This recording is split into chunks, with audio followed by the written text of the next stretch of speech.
Please be seated.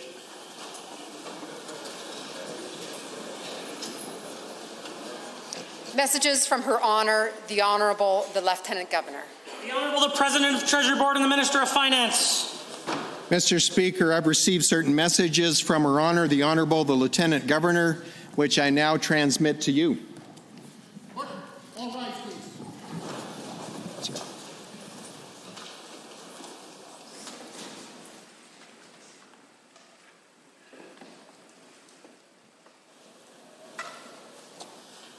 The Honourable the Lieutenant Governor transmits estimates of certain sums required by the offices of the Legislative Assembly for the service of the province for the fiscal year ending March 31st, 2024, and recommends the same to the Assembly.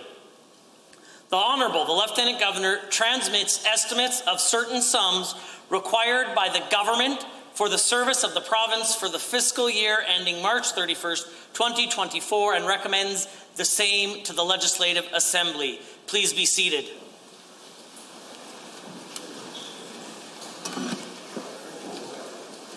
The Honourable the President of Treasury Board and the Minister of Finance. Mr. Speaker, I wish to table the 2023-24 offices of the Legislative Assembly estimates and the 23-24 government estimates. In addition, Mr. Speaker, I also wish to table the 23 to 26 Government of Alberta Strategic Plan and the Budget 2023 Ministry Plans.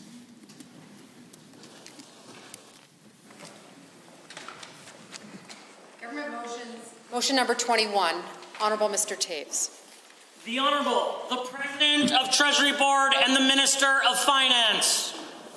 Mr. Speaker, I now wish to table the government's 2023 to 26 fiscal plan and move government motion 21. Be it resolved that the Assembly approve in general the business plans and fiscal policies of the government.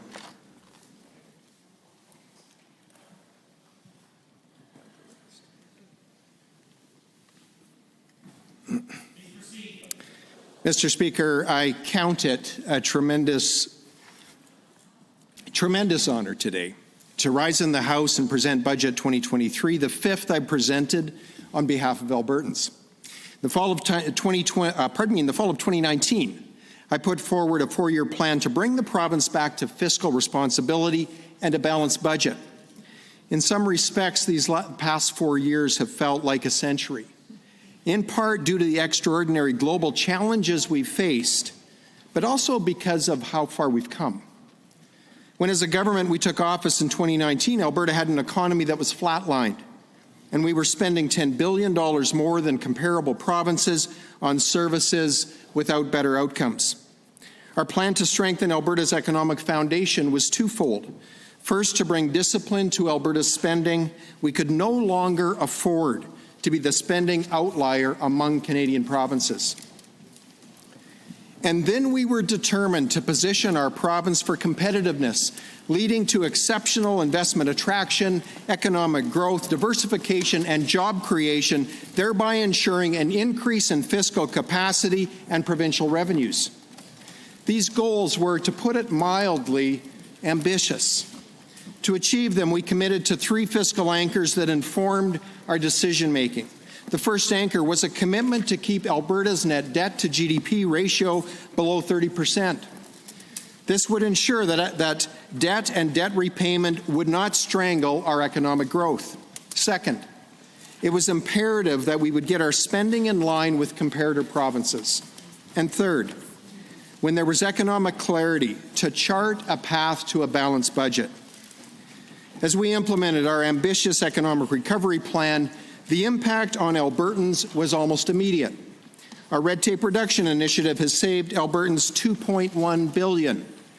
We established the Alberta Indigenous Opportunities Corporation with $1 billion of capital so Indigenous communities can be full partners in the Alberta Advantage. Our government invested in strategic infrastructure projects that were essential for future growth while getting Albertans back to work at a time they needed it most. And by July 2020, we had cut Alberta's corporate tax rate from 12% to 8%. We recapitalized the Alberta Enterprise Corporation, adding $175 million to support investment into Alberta startups. And we established Invest Alberta to sell the province's incredible value proposition to the world. And then, on February 23rd, 2022, I was able to stand in this House and present Alberta's first balanced budget in a decade.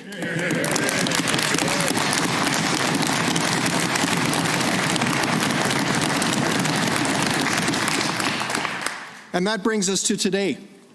Today is Alberta's leading the nation in economic growth.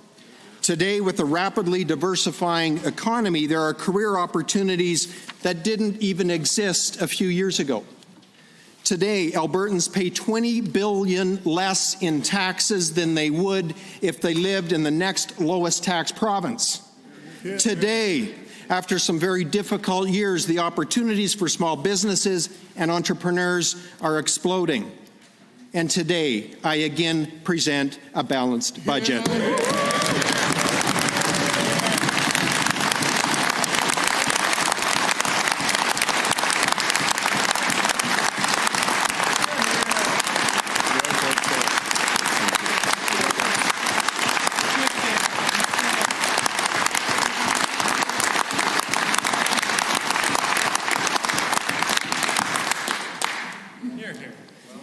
This means debt is on the decline.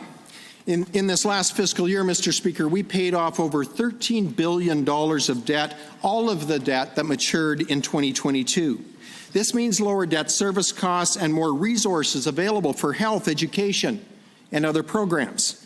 It means more available fiscal room and thereby more runway and capacity should we experience another economic shock. Mr. Speaker, we are by far and away below our net debt to GDP ratio ceiling of 30%. Today, Alberta's at 10%, the lowest in all of Canada by a long shot.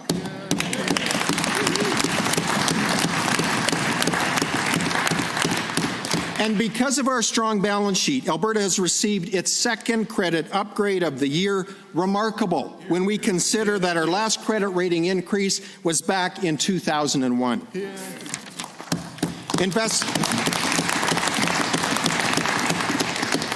Investment attraction is essential to Alberta's strong economic growth and job numbers. In my business experience, a government will either help or hinder progress, get in the way or get out of the way. It's an attitude, Mr. Speaker, and it matters to investors.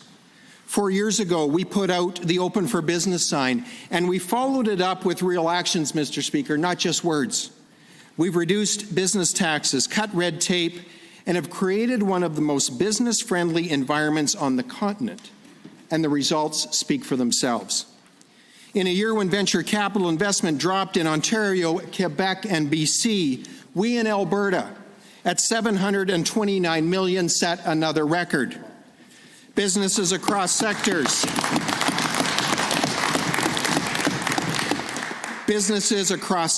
and across the province are creating thousands of new jobs while diversifying Alberta's economy. Just days ago, Plexus Technologies announced they were moving their Canadian headquarters to Calgary, creating 125 tech jobs. Southland Trailer Corp in Lethbridge will double its production, creating 250 jobs. De Havilland is moving its head office to Alberta instead of subsidized Quebec, I might add.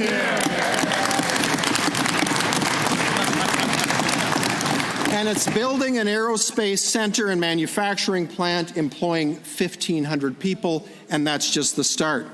CGC Development is building a $210 million wallboard manufacturing plant in Wheatland County. Garmin Canada has announced expansion plans for their Cochrane head office that will double their workforce in 2 years.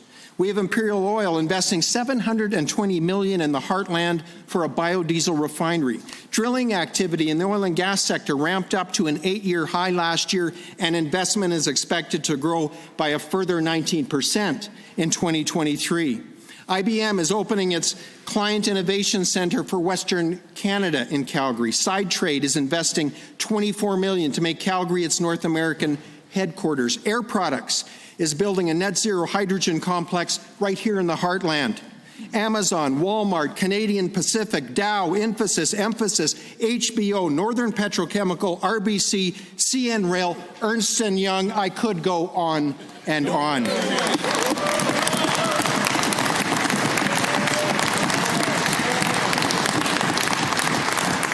But there's not time this afternoon to detail every good news investment story in Alberta's economy. But, Mr. Speaker, I want to be crystal clear here. And it's important that our colleagues across the floor hear this. Governments do not create wealth. They create the conditions favorable for investment attraction and wealth creation. And over the last 4 years, this government was relentless in its focus to make Alberta the best place to do business in North America.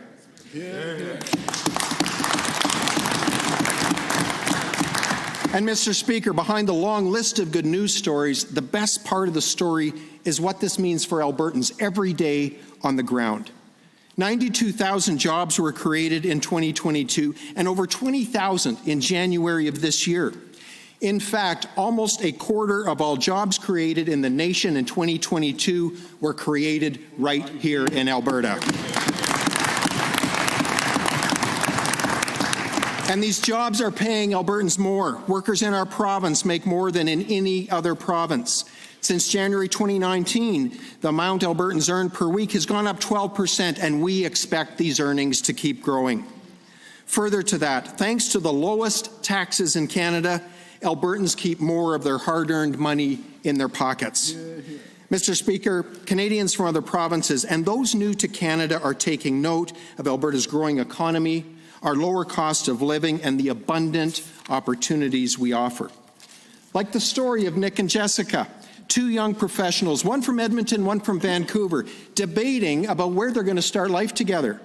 When Jessica recently visited Edmonton for the first time, she was surprised by its natural beauty, but what tipped the scales? The high wages, the affordability, and the cost of housing. Edmonton is cold, Jessica says, but I can buy a coat.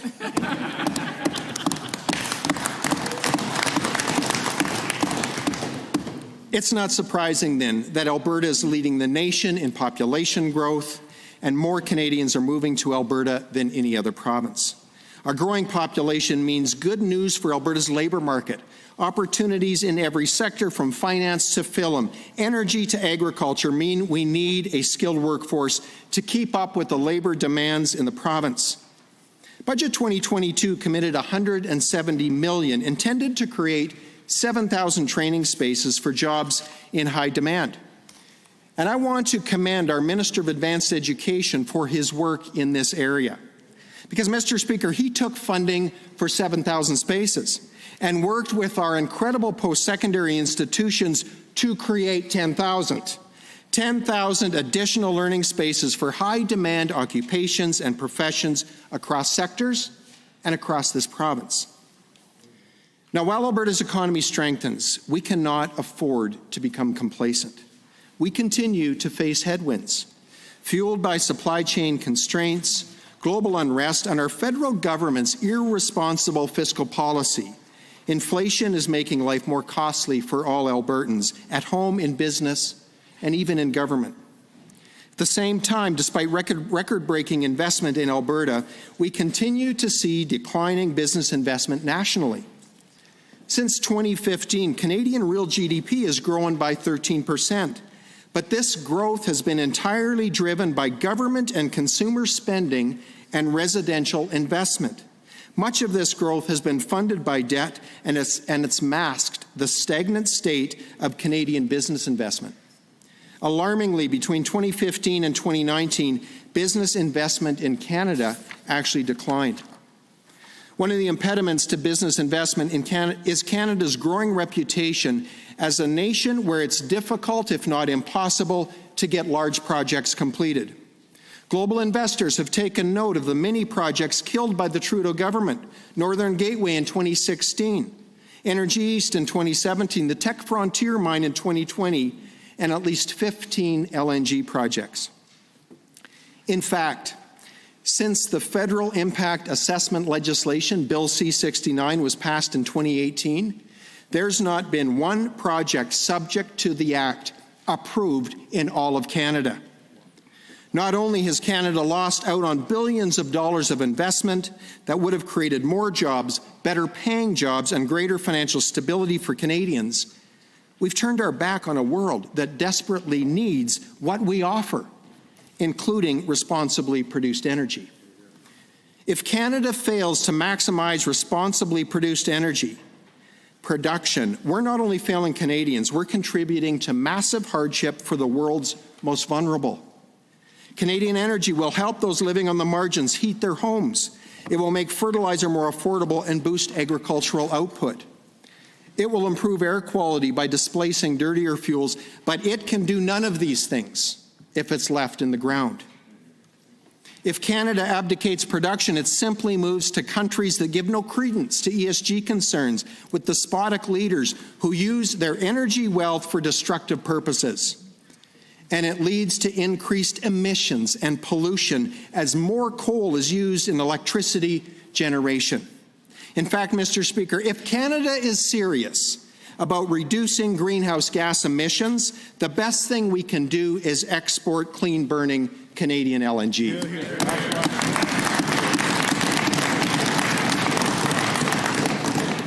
An energy-rich democracy like Canada that continues to hamstring its world-class responsible energy production with carbon taxes, emission caps, and a regulatory quagmire at a time of global shortage is irrational and grossly irresponsible. Canada not only has an opportunity, Mr. Speaker, we have a deep responsibility to prove ourselves a reliable trading partner and ally and deliver responsibly produced energy.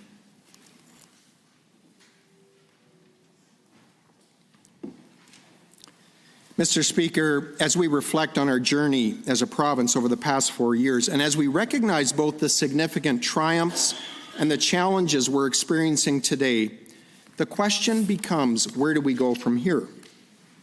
How do we maintain a strong balance sheet and positive economic trajectory? What can we do today to secure Alberta's future tomorrow? First, Mr. Speaker, I'm appealing to the rest of Canada to follow Alberta's lead to make business competitiveness a key priority. Securing a prosperous future for the next generation depends on it. We need to be a nation that once again can get big visionary projects completed. We need to be a nation that values the welfare of Canadians above the ideologies of the elite.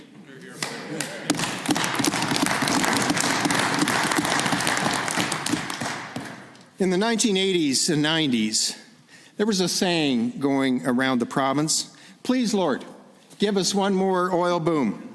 And I promise not to squander it this time. As I recall, there was a different term, less parliamentary term used for squander. Remaining disciplined and responsible is most difficult during years of plenty. I expect most, if not all of us in the House today would agree that whether in our businesses or households, the tendency to unsustainably increase spending as revenues rise is almost inevitable. In this province, with our economy heavily influenced by commodities and our volatile revenue structure, it's been our story all too often. The second key then, Mr. Speaker, is to maintain responsible fiscal management into the future through a framework, a series of well-calibrated fiscal rules and guardrails. We're introducing legislation that will require a balanced budget. We'll limit year-over-year operating expense growth to population and inflation, ensuring appropriate and disciplined spending growth in easy times and difficult times. We'll implement a fiscal framework for surplus allocation to ensure that Heritage Fund earnings are retained in the fund and debt repayment is given first priority.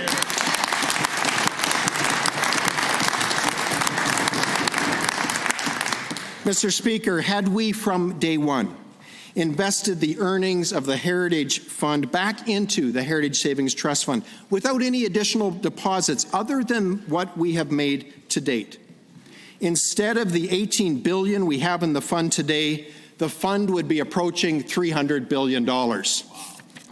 A fund of this size would earn Albertans close to $20 billion a year in investment income. And while we all wish we started reinvestment earlier, the best day to start is today. That's right. And speaking of today, to make up for lost time, we will immediately invest an additional $2 billion into the Heritage Fund from the surplus of the last 2 years.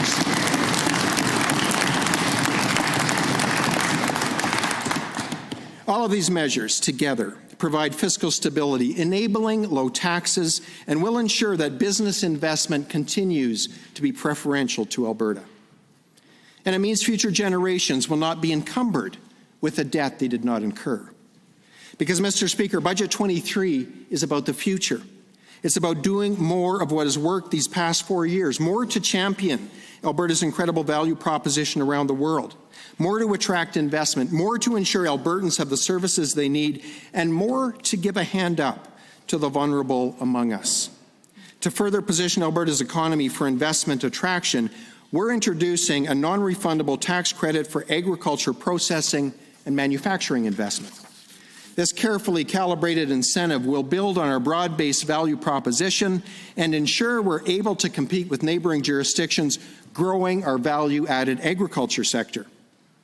As the largest hydrogen producer in Canada, we're building for the future with the Alberta Petrochemical Incentive Program as we do the regulatory work, assign carbon hubs, and work with industry to advance logistics in our commitment to position this emerging sector for growth. And we're ensuring that future generations of Indigenous Albertans are partners in prosperity with a 50% increase allocated to the Aboriginal Business Investment Fund.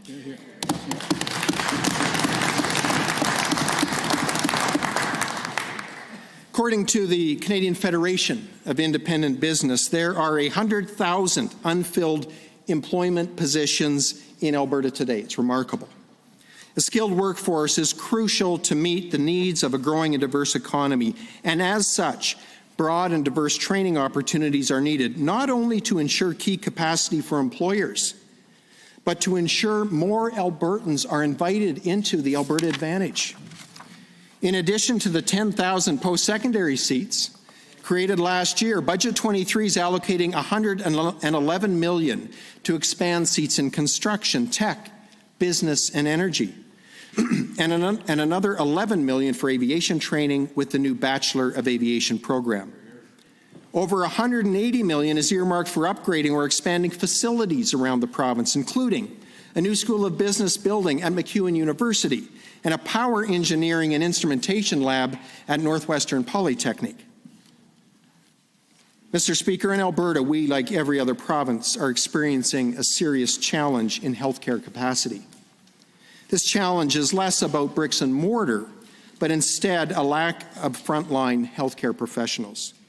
The new health workforce strategy provides $158 million to support multiple initiatives to recruit and retain healthcare workers, including the targeted recruitment of internationally trained workers and nurses. This budget provides funding to increase the number of learning seats available in healthcare professions, including 1,800 new seats for healthcare aides, licensed practical nurses, and registered nurses, and an additional 120 seats to train more physicians at our schools of medicine, a 40% increase in our physician training capacity.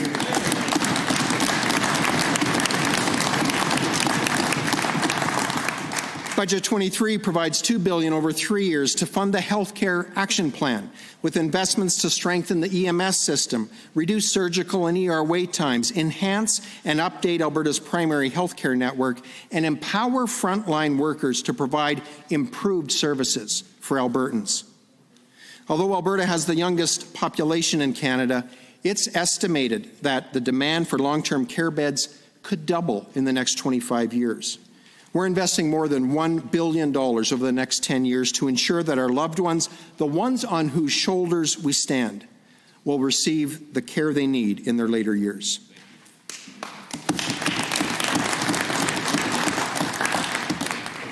Mr. Speaker, affordability and the high cost of living due to inflation has been a source of hardship for many Albertans. The Affordability Action Plan provides over $3 billion in relief measures that will help Albertans. And Mr. Speaker, if we added all of the measures up, including all of the reindexing, we would be well over $8 billion over the 4 years this fiscal plan represents. The fuel tax suspension program is saving Albertans and Alberta businesses real dollars every time they fuel up and gives Albertans an enduring affordability advantage as we benefit from an owned resource. Electricity rebates are providing almost 2 million Alberta homes and businesses with relief from the high cost of electricity. And targeted affordability payments will support families, seniors, and our most vulnerable. Under this action plan, the student loan interest rate will be reduced and the no interest, no payment grace period will be extended to 1 year after graduation. Mr. Speaker, with so many families choosing Alberta, additional resources are required for our K-12 education system. Budget 23 provides $950 million to ensure schools are well prepared to welcome new students and includes additional targeted funding to provide for the increasingly complex needs of our youth. Budget 23 increases funding for school bus transportation, offsetting rising costs, supporting school choice, and providing a ride for an additional 80,000 students with a new family-friendly distance eligibility. And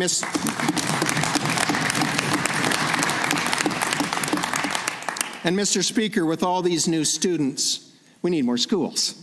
Budget 23 provides new capital for 58 new schools in planning, design, upgrading, and construction.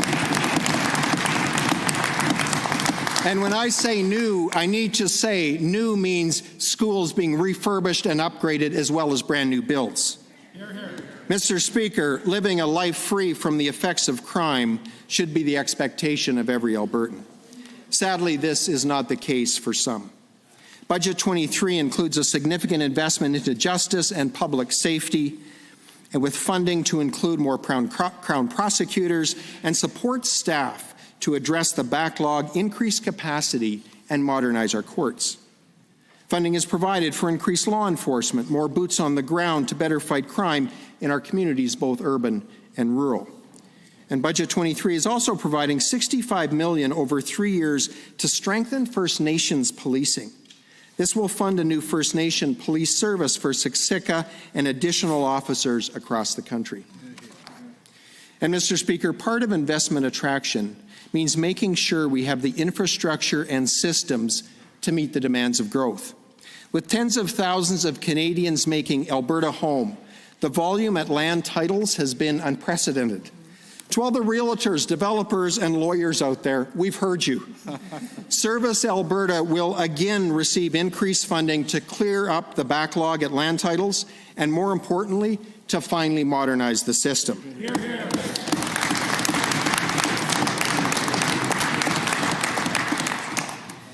And speaking of critical infrastructure, keeping communities connected with a road network that supports jobs and ensures the safe and efficient flow of traffic is essential. Budget 23 provides an additional $580 million for transportation projects across the province with a focus on projects that improve productivity and competitiveness. Mr. Speaker, Thomas Jefferson once wrote, "The measure of a society is how it treats its weakest members." I believe that the budget I'm presenting today reflects the true measure of Albertans with care across the province, across ministries, for the most vulnerable and those who need a hand up. $117 million will expand mental health services for youth across the province. Budget 23 provides for 3 new addiction recovery communities.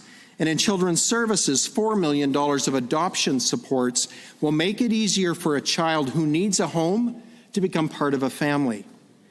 Now, Mr. Speaker, government initiatives and funding are essential in the care of vulnerable Albertans. They are so important.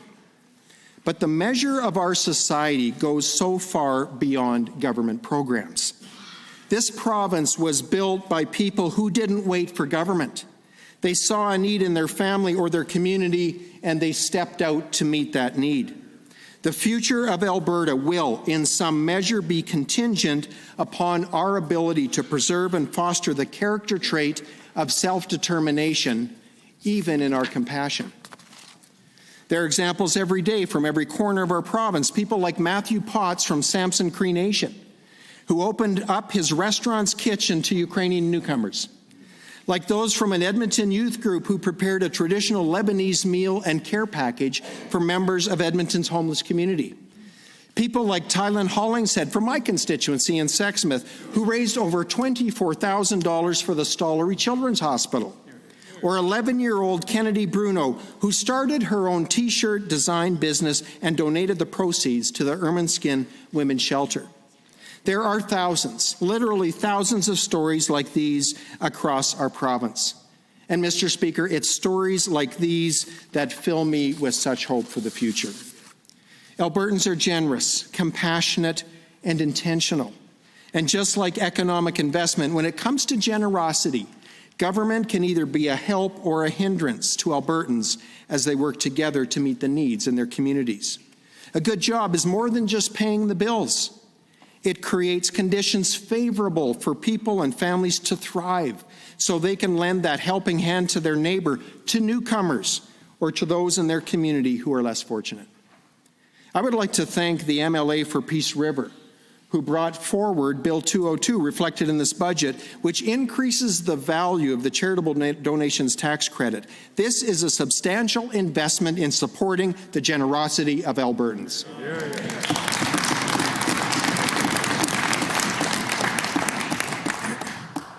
Mr. Speaker, in 3 months, Albertans will have a decision to make regarding their next government.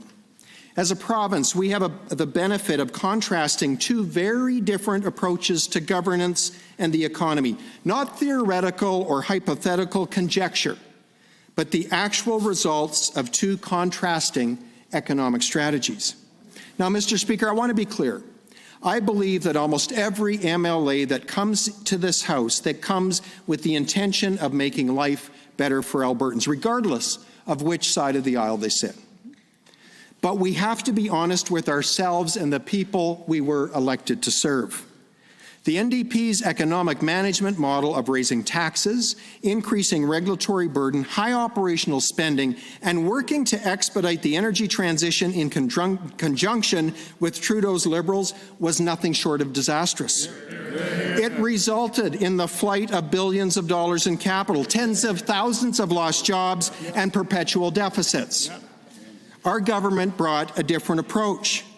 Sound fiscal management, coupled with tax reductions and reduced regulatory burden, has positioned Alberta to lead the nation in economic growth with a surplus budget, less debt, more and better jobs, and from my perspective, a whole lot of hope.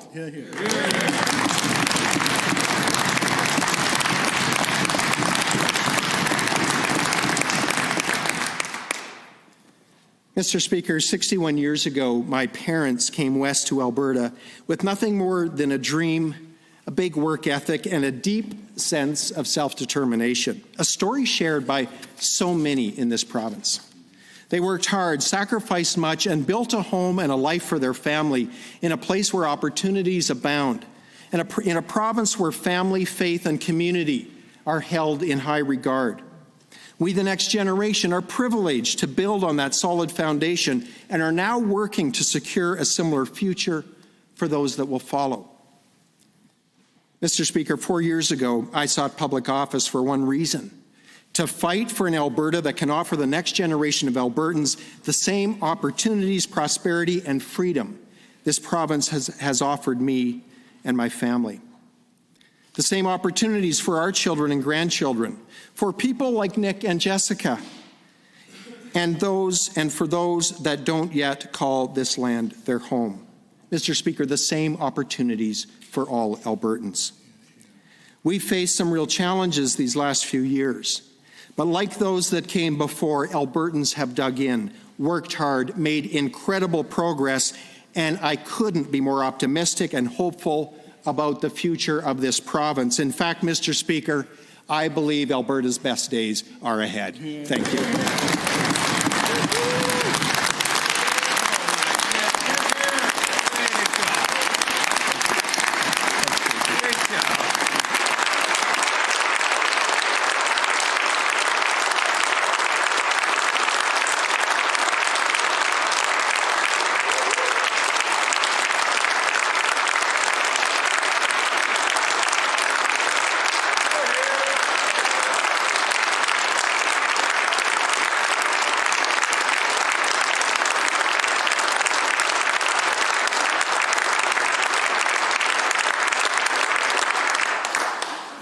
official opposition House Leader. Thank you, Mr. Speaker. I move that we adjourn debate. Honourable members, having heard the motion to adjourn debate, all those in favour, please say aye. Aye. Any opposed, please say no. In my opinion, the ayes have it. The House stands adjourned until Monday at 1:30 p.m. What's that? Okay, I'll take government.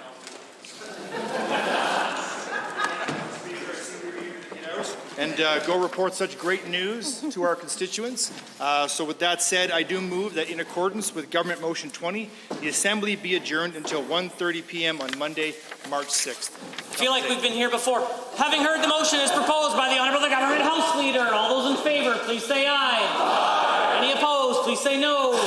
In my opinion, the ayes have it, and the House stands adjourned until Monday at 1:30 p.m.